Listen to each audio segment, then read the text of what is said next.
ভরতপুরের বিধায়ক হুমায়ুন কবিরকে দল থেকে সাসপেন্ড করল তৃণমূল। বৃহস্পতিবার সাংবাদিক সম্মেলন করে জানিয়ে দিলেন রাজ্যের মন্ত্রী ফিরহাদ হাকিম আগামীকাল অথবা পরশুদিন পদত্যাগ পত্র জমা দেবেন হুমায়ুন কবির। সেই নিয়েই প্রতিক্রিয়া দিলেন বিরোধী দলনেত্রী অগ্নিমিত্রা পাল। তিনি ঠিক কি বলেছেন শোনাবো। কবিরকে দিয়ে আপনি বলাচ্ছেন জিহাদ হবে, 6 তারিখে উনি বাবরি মসজিদ করবেন, এটা হুমায়ুন কবির মুখে বলছেন, করাচ্ছেন আপনি। বিভাজনের রাজনীতি মমতা ব্যানার্জি আপনি করাচ্ছেন। আপনি যদি কাজ করতেন এই 15টা বছর, আপনার কিন্তু এই ধর্মের রাজনীতি করার দরকার হতো না। কিন্তু আপনি মানুষকে 1000 টাকা দিয়ে বাঙালির কোমর ভেঙে দিয়েছেন। আপনি ভাতা দিয়ে বাঙালির যে মাথা উঁচু করে বাঁচা সেটাকে ভেঙে দিয়েছেন। আর আপনি এখন ধর্মের রাজনীতি করতে নামছেন। হুমায়ুন কবির মুখে বলছে, করাচ্ছেন আপনি পিছন থেকে। আজকে হুমায়ুন কবিরকে দল সাসপেন্ড করলো, কি বলবেন?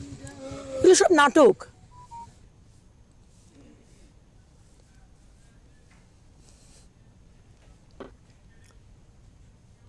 এই মুহূর্তে আমাদের সঙ্গে রয়েছে আমাদের প্রতিনিধি বিশ্বজিৎ হালদার। বিশ্বজিৎ, তোমার থেকে জানতে চাইবো যে আজ ভরতপুরের বিধায়ক, তৃণমূল বিধায়ক হুমায়ুন কবিরকে তৃণমূল সাসপেন্ড করলো। এর পরবর্তীতে রাজ্য রাজনীতিতে বা রাজনৈতিক মহলের কি পরিস্থিতি দেখা যাচ্ছে? কিন্তু তৃণমূল কংগ্রেস তারা কঠিন সিদ্ধান্ত নিয়েছে। তাদের তৃণমূল কংগ্রেসের ভরতপুরের বিধায়ক হুমায়ুন কবিরকে সাসপেন্ড করেছে দল। আজকে সাংবাদিক সম্মেলন করে ফিরহাদ হাকিম সাসপেন্ডের কথা ঘোষণা করেছেন। তবে ফিরহাদ হাকিম যে বক্তব্যটা দিয়েছেন, সবচেয়ে উল্লেখযোগ্য যে বিষয়টি, তিনি বলছেন যে হুমায়ুন কবির এই যে মসজিদ করছে, যদি কোনো সংখ্যালঘু মানুষ, মুসলিম মানুষ, তিনি যদি নিজের পয়সায় বা নিজে একটা মসজিদ তৈরি করতে চান, কোনো সমস্যা হতো না। কিন্তু যেহেতু বাবরি মসজিদ নামটা দিচ্ছেন, এখানে তাদের আপত্তি যে বাবরি মসজিদ নাম দেওয়ার পিছনে কার্যত বিজেপির কোনো অঙ্গুলি এলাম থাকতে পারে। কারণ তিনি বাবরি মসজিদের যে স্থিতিটা, সেটা হয়তো কোথাও উস্কে দিতে চাইছেন। সামনে বিধানসভা নির্বাচন আছে, সেই নির্বাচনের আগে বিজেপি যে বিভাজনের রাজনীতি বাংলায় করতে চাইছে, সেই বিভাজনের রাজনীতিতে কার্যত হুমায়ুন কবির অক্সিজেন যোগাচ্ছিলেন এবং যোগানোর চেষ্টা করছেন। এবং তার এই যে মসজিদ করা, তিনি বলছেন যে বেলডাঙ্গায় কেন? কারণ কিছুদিন আগে আমরা জানি যে বেলডাঙ্গাতে কিন্তু একটা উত্তেজনাময় পরিস্থিতি তৈরি হয়েছিল। এসআইআর, এই সিএ এবং ওয়াকফ আইন পাস হওয়ার পর আমরা দেখেছিলাম যে পরিস্থিতি তৈরি হয়েছিল। সেই বিষয়টি কিন্তু মনে করে দিয়ে তিনি ফিরে থাকেন, বলছেন যে দাঙ্গা পরিস্থিতি তৈরি হয়েছিল সেই জায়গাটা কেন? তাহলে কোথাও কি বিজেপির হুমায়ুন কবির চলছেন? এই কথাই কিন্তু তিনি বলেছেন। এবং পাশাপাশি তিনি এটাও বলেছেন যে হুমায়ুন কবির যেদিন তার মসজিদ উদ্বোধনের কথা বলছেন, সেদিন কিন্তু তৃণমূল কংগ্রেসের সংহতি দিবস রয়েছে। অর্থাৎ দল বিরোধী কাজ বারবার করে যাচ্ছেন। তুমি জানো যে এর আগে হুমায়ুন কবিরকে কিন্তু একাধিকবার তৃণমূল তাকে শোকজ করেছিল এবং তিনি শোকজের জবাবও দিয়েছিলেন। শেষমেশ কিন্তু কঠিন সিদ্ধান্ত নিল তৃণমূল কংগ্রেস। এবারে তুমি যেটা বলছো যে রাজনৈতিক পরিস্থিতি কি হতে পারে, দেখো রাজনৈতিক মহল যেটা মনে করছে যে হুমায়ুন কবির 22 তারিখে তিনি নতুন দল ঘোষণা করবেন, যে সিদ্ধান্ত তিনি বলেছেন। তিনি একাধিকবারও কিন্তু বলেছেন যে তিনি দল ঘোষণা করবেন।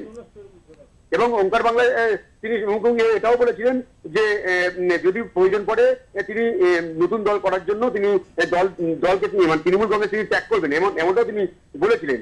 এবারে যেহেতু তৃণমূল কংগ্রেস তাকে সাসপেন্ড করলে এবং তিনি নিজেও এই সাসপেন্ডের খবর শোনার পর সঙ্গে সঙ্গে তিনি সাংবাদিক সম্মেলন করে বলেওছেন যে তিনি দল ছাড়বেন।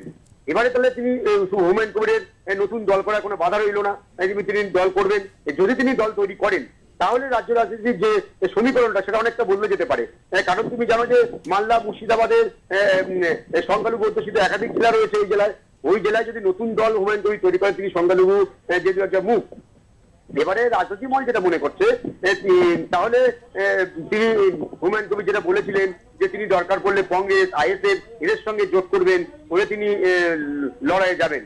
তাহলে সেই সমীকরণটা হয়তো এবারে হুমায়ুন কবির যদি তিনি জোট সত্যি করেন, তাহলে কিন্তু মালদা, মুর্শিদাবাদে যে সংখ্যালঘু অধ্যুষিত যে এলাকাগুলো বা আসনগুলো রয়েছে, সেখানে কিন্তু তৃণমূল কংগ্রেসকে অনেকটা বেগ পেতে হবে বলে মনে করছেন রাজনৈতিক মহল।